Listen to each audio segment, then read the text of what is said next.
For those that think they can't move on and recover, there is life after infidelity. Sorry for the length. I used to be great friends with this girl. C is her first initial. We have known one another since we were children. Her and my families all knew one another and were close, the type of close that finishes each other's sentences. C and I were always there for each other. I helped her get through some crazy events. Her mother had a health crisis, but everything was okay, and she helped me go through a nasty breakup in high school. C and I felt an interest to one another when we were younger, but we never pursued it because we were terrified that something would go wrong and damage our relationship. Despite the fact that she was extraordinarily attractive, along with her mother and sisters, I kept things platonic. But I saw that several of her lovers looked a lot like me, and she would often argue with them about comparing me to them. I always felt guilty for these breakups, and after her latest one, I suggested that we spend more time apart so she could figure out what she wanted. The following day, she texted me and said she wanted to chat at her place. I became anxious since I didn't know what to anticipate. She sat me down in her living room and spilled the beans, that she was in love with me and wanted more than just friendship. I thought it was a prank at first, since it occurred on April Fool's Day. Can't make this stuff up. But then she kissed me and I kept thinking how stupid I was for avoiding this opportunity with her. Little did I know. Everything was excellent with us. I felt like a monarch who had found his queen. Our family were overjoyed, and we were in full pre-wedding frenzy despite the fact that we had only just begun college. With a smile on his face, her father replied to me, "It's about time." I was perplexed as to what was taking so long. We accomplished everything as a team.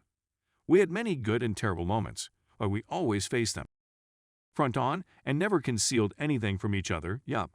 She seemed to be the love of my life material, and she was continually telling me how she would love me forever. I was on cloud 9 until I learned in subsequent months that she and my younger cousin, M18, had been spending a lot of time together lately. My cousin wasn't the most responsible guy in the world.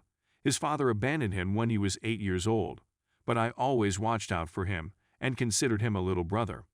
I saw and he looked at my lady the way males look at any female thereafter and politely asked him what was up, and he would shyly answer nothing and go away. At the time, I didn't pay attention to it.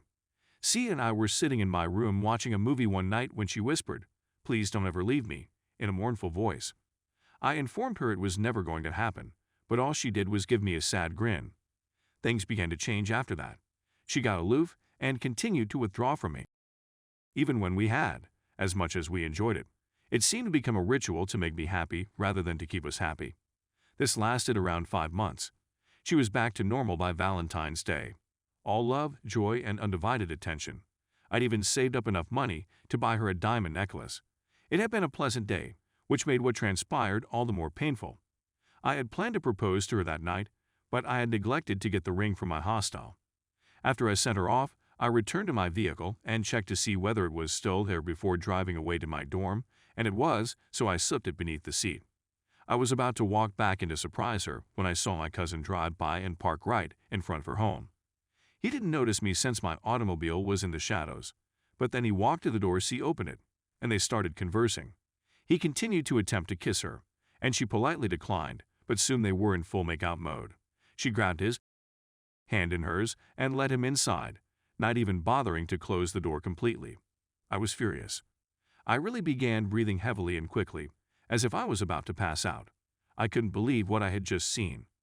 My heart was urging me to pause before doing something stupid, but my head was encouraging me to keep going. I exited and rushed to the door, softly entering the home. I walked in and immediately heard her in the living room, moaning madly and groaning. I was seeing red, but I kept my cool. I pulled out my phone, set record, and discreetly strolled to a corner of the living room, where I saw something I will never forget. Her jumping about on him like a banshee. I called out to her once I had enough evidence, and they both freaked out. She hopped off him, and they simply stared at me stunned. Then she burst into tears, exclaiming, "I can explain, please don't hate us." My cousin was pale because he knew I could easily beat him to death. However, I did not remain. I showed her the ring and informed her, "You threw this away," before leaving. I collected what I needed and simply went, while they rushed after me, changing their clothing and attempting to BS their way out of being caught. Then there was the bizarre text. "I'm sorry, but please speak to me. It's not what you think it is. You're not familiar with his backstory. It only occurred once. He was a terrific buddy, he was assisting me, and I couldn't tell you don't shatter us, we'll be okay. You're being childish and immature. It didn't even last long, is my personal fave. Finally, she attempted to shift the responsibility onto me when I didn't reply, but that all fell apart when I exposed her. And the aftermath was a nuclear disaster. Her sisters, save for the youngest, attempted to blame me for everything and manipulate me into accepting her back, but I refused. Then they informed me that it had been going on for 5 months. It was at this time that I observed them approaching closer. She essentially continued to sleep with both of us, with no protection from him. I knew right then and there that I was done with her. They were hardly dressed when I caught them, her wearing just her bra and him wearing only his socks. It was like witnessing porn in real time, with me as a reluctant participant. I thought only I could get her thrilled like that with the noises and things she did with him at the time. She stated she has always admired my figure, and I do a lot of exercise, but watching her bouncing on his skinny made me feel awkward for a while. There was no reconciliation in that place. As I drove away from them, all I could think was, what did I do wrong? I gave her everything and was rewarded with her scheming. She was on birth control while we were dating. Except for one occasion, I typically finish my sentences. I'm happy I did because my jerk cousin went raw on her and most likely completed inside her. I never screamed at her. She was never abused or disregarded. If she was content, I was content knowing she was content. We had known one another our whole lives, and I had mistakenly assumed she was the one.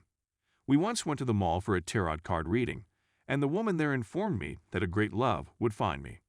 I informed her that she had previously done so in reference to see she did, however, give my daughter a strange look. That should have been one of the warning signs. There isn't a day that goes by that I'm not pleased I caught her. I would have married her if I had known what type of person she was. As I already said, the aftermath was apocalyptic. Her parents continued calling my phone after I nuked them both, asking to know what happened and stating C was inconsolable. She created as a result. I essentially told them what had transpired. Her mother collapsed on the floor, and her father continued to apologize to me, claiming I didn't deserve this. Many friendships were shattered on both sides of our families as a result of this. We're 2 sisters. The youngest didn't know the full story at the time, as well as our circle of friends, kept bombarding my phone with texts saying I needed to talk to her, and the oldest wanted me to take her back, even coming up with some nonsense excuse about a mental defect she just happened to have, as if I should be the one to brush her infidelity under the rug. She took the choice to be unfaithful to me. Then they informed me everything that had occurred and when it happened. During those 5 months, she would tell me that she was working extra hours and that her coworkers would cover for her, and how tense he became when he saw me when I went to meet him and my aunt. I was a trusting idiot who always saw the best in people and was burnt as a result. She started phoning me all the time. Her voicemails constantly sounded exhausted and strained from her sobbing and telling me that I shouldn't do this.